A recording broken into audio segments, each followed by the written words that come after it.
But the looks shiny to me. No man should ever call a woman a bitch. No man. Okay. And I'm your wife. And you've been through previous relationships, and I'm asking you what happened, what you said to these previous women, and it was nothing. I walked off. But your wife, you can call a bitch, not just once, not just twice, not just in one setting. I remember it's been multiple times in these past 7 months, and it's a trigger for me because when I was younger, I was called that and abused. So, oh, wow.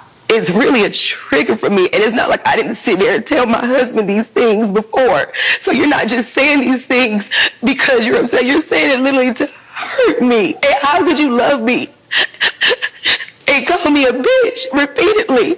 Like, you don't do that to people you love. Like, and he's like, well, you call me a bitch. And I said, yeah, I have, but it's not a trigger for you. It's not detrimental for you.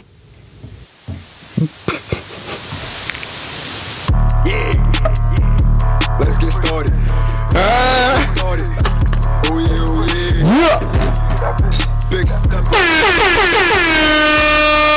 Come on. Line them up. Yeah. Let's get started. Make on my phone for no hoe, and she already know I won't pick up whenever she callin'. He catch a clip cause he thinkin' matter what he think. This 30 round flippin' Ferraris. If God wake me up tomorrow, niggas gon' die tomorrow. I'm a baby for that black bottle. We back in the 80s, how we got the product. Killing the devil and wearing his products. Niggas can die, put that on my mama. Niggas can check that on my son. My bro need one reason to catch a whole genocide. My other brother need none. My nigga grabbing your witches for fun. Too much people be all on my dick and too much medicine touching their tongue. Empty the clip and I reload, nigga. I won't go to G, got another gun. Funny they thinking they gangster, they not gangster. You just wanna be way. Anyway, I gotta get to the youngin', my baby in jeans. He said, Daddy, where you gon' be in arenas? I carry a heater, delivering pizzas. I'm wearing Adidas cause I'm being sneaky. These niggas think that life is easy and thinking they gon' get rich off a freebie. Remember, they never believe me. Now bitches make time to see me. I could take a drive any season. Anywhere, no noise for reason. Come on. Thanks. Just got started. Just got started. Just got started. Oh yeah, oh yeah. Just got started. Stay low now, I'm outie. I don't want your whole state from around me. Windows up if they go down, it's cloudy. Booty high, mix and cookie with Maui. Drug rich outfit on the island. I'm so stylish, I don't got a stylist. 140 the mileage, I'm doing per hour. I ain't selling cocaine, it was flour. My phone on a Friday, jump more than a spider. We even so dope to your honest. Been in the pit and I've been in the project. Stepping on shit, I got blood on red bottoms. I got on a 30 and chonkless. I'm serving your bitch and your mama. My custies make sure I eat. GBG till I down repeat. Shit get hot, no sun, no heat. On your block with 10 times 3. Know my body, I carry a sign of a million. Hundreds can fit in a duffel. I'm never in trouble, I'm winning, I'm humble. My bitch got a bubble, I put 2 coops. Bitch, I bought now hoop. Walk out my pockets, got bands too. Designer on me and my mans too. Oh yeah, we got fans too. Premium guest for the foreign. It's a sport GPS, I'm afforded. My homie in heaven, he never gonna come back. The ops apologizing, you know we spun that. Blood's wearing red, but I kinda like burgundy. If I still bleeding, you know I'm like certainly. Wouldn't shit taste if my niggas gon' turn to me ASAP. I'ma turn up with the work on him. Put my BM, I don't want her to talk to me. If I see my daddy, he gon' need surgery. If you see your daddy, you gon' want bond with him. Talk around, set up your mind with him. Just got started. Just got started. Come on, baby. What is going on? It is your boy, Ricky Spanish, a.k.a. Ricardo Spanish, a.k.a. the Dom Dada himself, a.k.a. Jezebels are not welcome here. And you are back with another episode of the Bust It Up podcast, and I'm your host, Ricky Spanish, a.k.a. Ricardo Spanish, a.k.a. the Dom Dada himself, a.k.a. Johnny Bust It Down. And this is episode 28 of the Bust It Up podcast. And you are back with me, baby. Hey. What? What are you doing? You sound so crazy right now. You're so wild. Listen, yo. What's that paradox? If everybody's special, ain't nobody special. Right? So I was thinking, I was like, because I have conversations with friends of mine, and there's a popular consensus, a popular theme going around, right? Usually, right?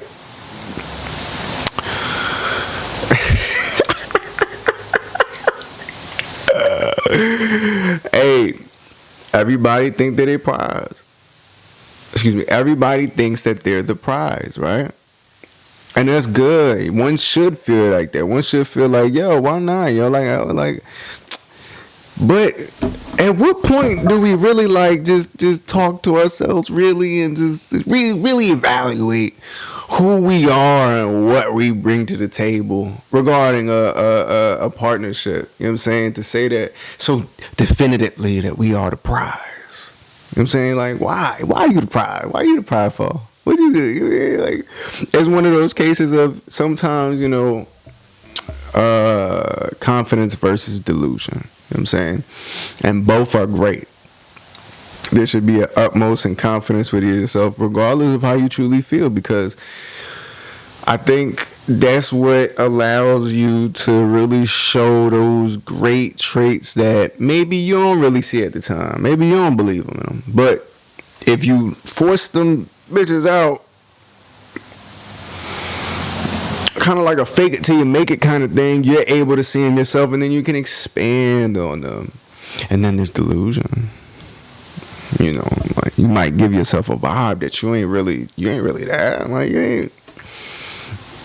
And that's a separation. At what point do we separate the confidence versus delusion? And both are necessary. That's the crazy thing about it. Both you need. You need delusion because, like, delusion will get you ever so far. Ever so far.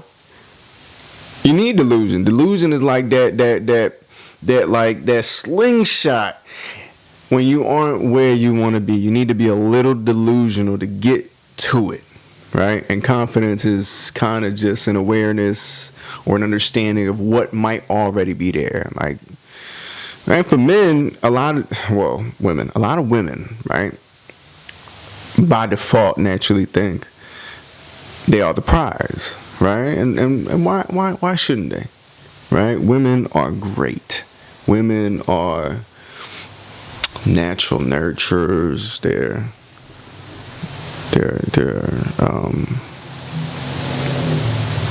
okay, what am I trying to say? All right. By default, if you describe what a woman is, you think prize, right? But there are some women that may have some traits that you wouldn't deem so prize-like. You would see it at a carnival, right? Let's say you went to a carnival, right? One of those games and shit where you gotta like squeeze the joint, you gotta aim and shoot, and then like the thing blows up and shit. Or no, not even that. The one you gotta toss the ring and then one of the not even that. All right, that's not a good one either. All right. Let's just say you're at a carnival, right? And you look at these traits hanging each in a balloon. Each balloon got a couple of traits, right, of different women, and they all deemed to be the prize. And you look at these traits, and it's like, yo, okay, shorty be getting mad over nothing. You know what I'm saying? Like, mad complaining. You know what I'm saying? X, Y, Z. And this is the prize, right? And I'm not saying that's not the same way for men, because men, they overestimate a lot of their own traits as well, where they think man, I'm so ill. Like, what's that called? A high value man, right? You got a couple dollars, you drive a nice car, you have a nice house. And then you just look at that framework and you think, damn, that's a prize right there. Because usually with all these things that's behind them, all behind this framework, there's usually a subcategories of traits that got them to this place. Like if you got your own crib, you probably like diligent, you probably work hard, you probably do this and that. If you got a nice car, same thing. You got money, same thing. So there's usually these subcategories. But that's just the exterior, right? Because a piece of shit human being can also be a hard worker. So now how do you differentiate?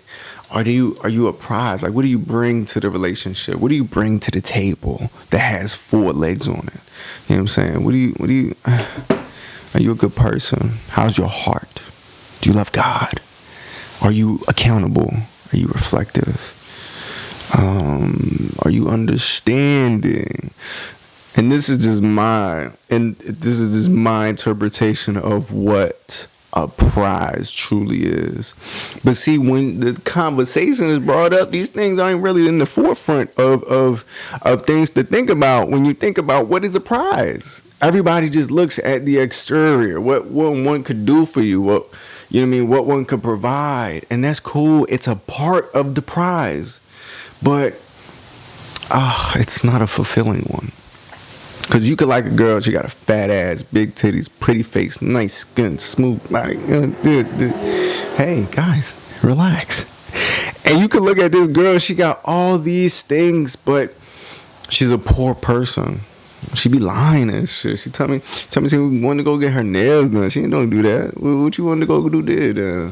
What you did? You wasn't doing that? You lying and shit? Like you be stepping on bugs and shit. You step on bugs? I can't say I killed a spider, but that wasn't because I hate spiders or bugs. I got scared. I was like, damn, a spider in my shower, dude. I can't have this. I can't do that. That's scary. It's some scary shit. So a lot of these traits, yo, we look at, and it's like, I don't really think that the metric that we use for categorizing who is a prize and who is not is really held to a standard. Like, everybody just looks at exterior shit, but there's so much more. Like, can I talk to you about my problem? Can I be vulnerable? Is this a safe space? Because if it is, then ooh, I like it. I like this, you know what I'm saying? Like, all right. And then you got social media, right? Which is a part of the problem, because you get to portray your best highlights. You know what I'm saying? You get to portray the best of you, and this creates a depiction, a certain idea, a certain perspective for everyone else about who you could be as people. And it ain't always the most accurate depiction. It ain't always the most, for sure, yeah, like, that shit just be so flimsy, so manipulatable. Is that a word? That's the word I want. All right, fuck it. And then, like, now it was like you kind of deem a person's desirability by a fucking screen. So how you do that? Like, damn, that's how you ain't got like 3 cars. We got 3 cars. How many garages he got? Yeah, but can he cook though? Can he cook? What, he make some eggs? Make some hot dogs? He can't make no gourmet shit. Fuck. He can't do that. And then you're using this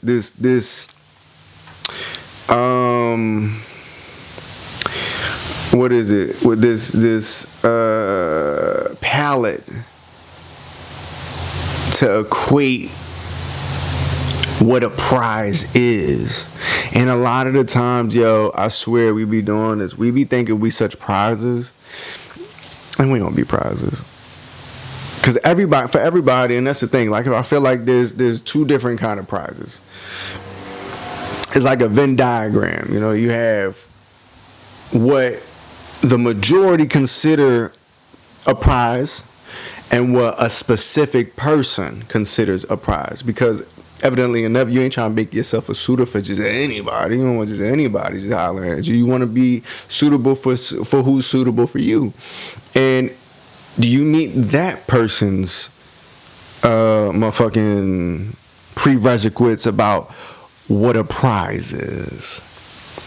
Like, you talk to your mama? You like your mama? What about your parents in general? Like, how do you treat old people? Huh? How you treat those old geezers? Yeah, it get real. When we in a restaurant and they mess up your order, you rude? Just people shit, yo. Like, for me, that's a big thing. Like, I get turned off. I'm like, you like that for real? Like, that's how you talk to? That's how you? I get turned off. I get, you mean, squeamish. And I'm sure that I have traits that also turn off people. That I don't seem like there's not an immediate catch to like, oh, whoa, shit, what am I doing? Like, for example, like, some things that I could do that I probably could be off-putting. Like, for example, like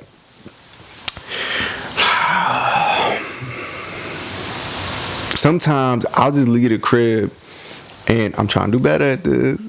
I just be looking like sometimes I don't give a fuck about my appearance. I be forgetting what I look like and I just be out. A part of that is because I work so damn much that a lot of my clothes is work clothes, right? So I just step out like a big stepper than I am, and I just don't be paying attention about what the fuck I got on.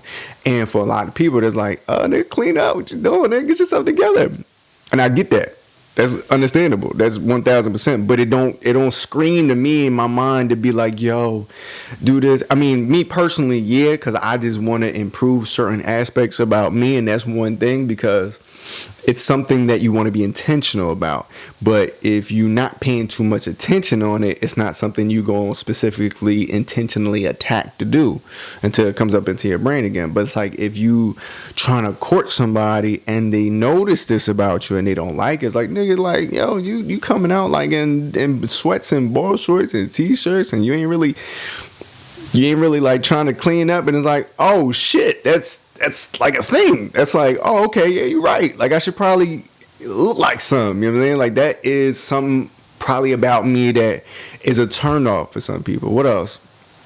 Oh shit, I be laughing a lot too. I be laughing a lot of my own shit too. I got corny dad jokes. I just be saying, I think I'm a little bit autistic, I ain't gonna lie. And I'll say why. Because sometimes, like,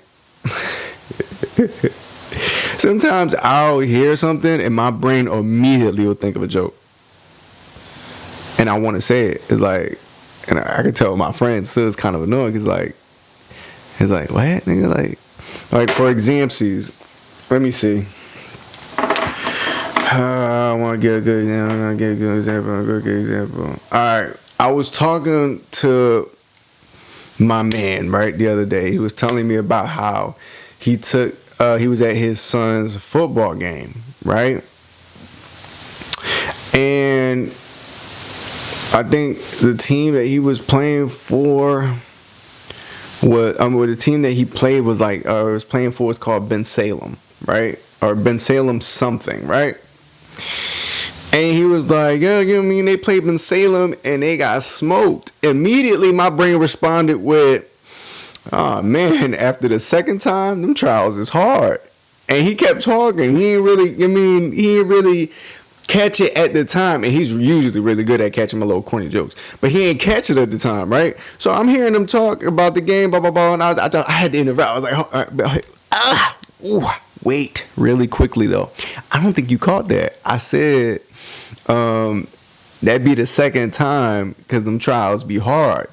Because, they got smoked, and I was referring to the Salem witch trials, because he said Ben Salem. Like, my brain I was like, Ben Salem witch trials, they got smoked, so did them witches in the trials. I was like, part 2 of that, nigga, that's crazy. That's bonkers. And my brain just come out with shit like that. And when I interrupted what he was saying to see if he caught the joke, because he's cool about that. That's my man, I love that dude. He's cool about that. But I realized, I was like, did I really just interrupt this nigga so I could just interject to see if he got my joke?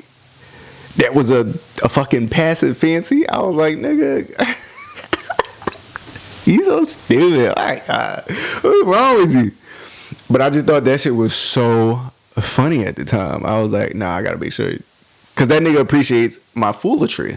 So I was like, I gotta make sure he catches that one because he usually does. So I was like, and that's how I think I got the tism. Because sometimes my brain just want to respond that way. But not everybody's attracted like that. Like, I don't like that shit. Like, what are you doing? That's weird. Be normal. I just don't know. But, say that to say, right? There's something. I'm a big kid. Bro. I'm a child when it comes to shit like that. And I don't know.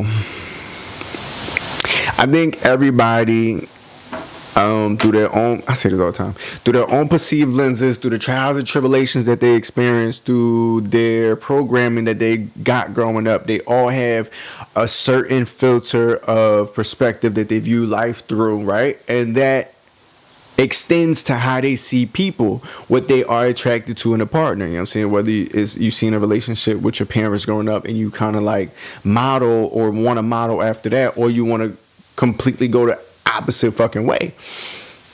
It's very interesting. Not everybody's going to meet your prerequisites. But the beautiful thing is that when you meet somebody that does, it's like y'all be vibing and stuff, and like you just be looking at them while you're on FaceTime and shit, just looking, smiling because they so pretty, whatever.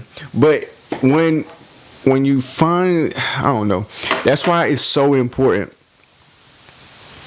just to be you.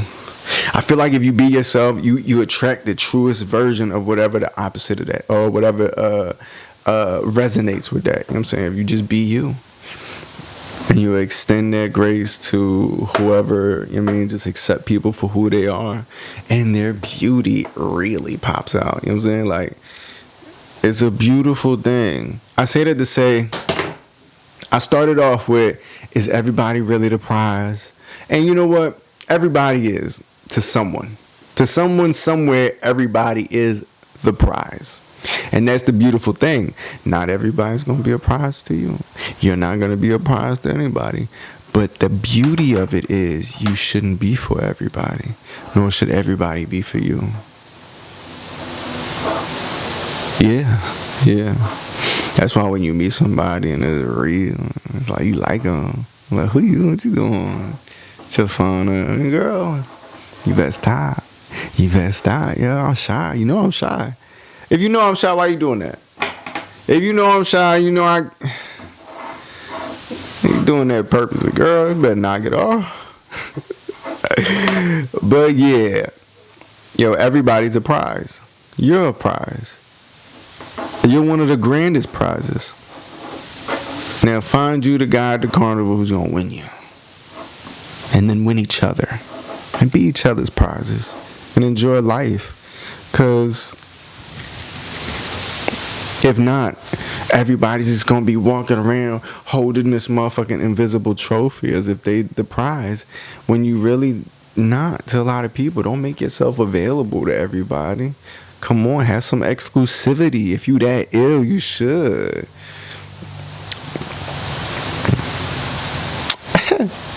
Well, that's all I had to say on the matter. Yo, it's been real. It is your boy Ricky Spanish, a.k.a. Ricardo Spaniard, a.k.a. the Dime Dotter himself, a.k.a. Big Papa Suave Smurf.